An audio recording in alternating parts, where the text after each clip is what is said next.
Dominique Strauss-Kahn entre les mains de la police à New York. L'abolition de la peine de mort en France.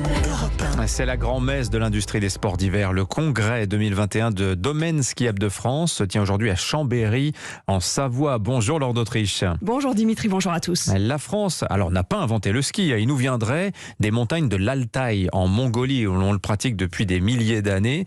Mais nous sommes aujourd'hui les champions de cette industrie qui est née dans les années 20-30. Sur Europe 1, on parle beaucoup du ski dans les années 60 avec le développement à l'époque du tourisme hivernal. Et l'une des questions quand on part faire du ski, c'est va-t-on avoir suffisamment de neige? De retour de vacances, ces touristes ski sur l'épaule sont déçus de ne pas en avoir vraiment vu la couleur. Écoutez, on est en 1962, témoignage recueilli par le journaliste d'Europe 1, Christian Bernadac. Alors, les vacances sont finies? Il me semble. Vous venez d'où? Valoir. Il y a de la neige, beaucoup de neige? Moyennement. Alors, vous avez le sourire de rentrer?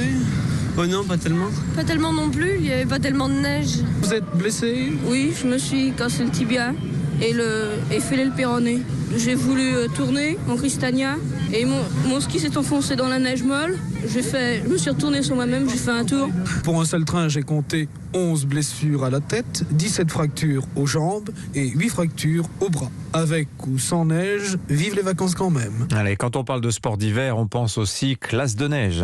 Oui, au début des années 60, les écoliers ont le plumier et les livres de classe sous le bras. Ils partent avec leur professeur, école le matin, ski l'après-midi. Témoignage ici en 1962. Vous partez où là?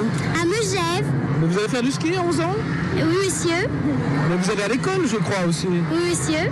Alors je comprends pas. L'école et les vacances à la fois? Ah ben non, on travaille quand même aussi en classe. Vous travaillez de neige. quand? Le matin? Le matin, l'après-midi, on va faire du ski.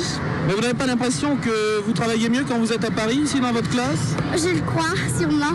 On part en avec nos parents, ni seuls.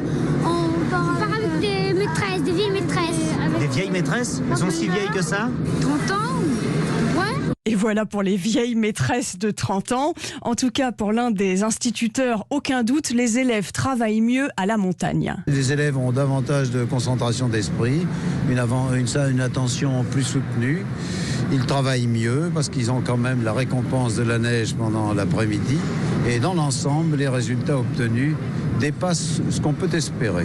Et voilà pour finir ce que chantaient les enfants en 1964 sur la route du retour de classe de neige. Donne-moi ta main.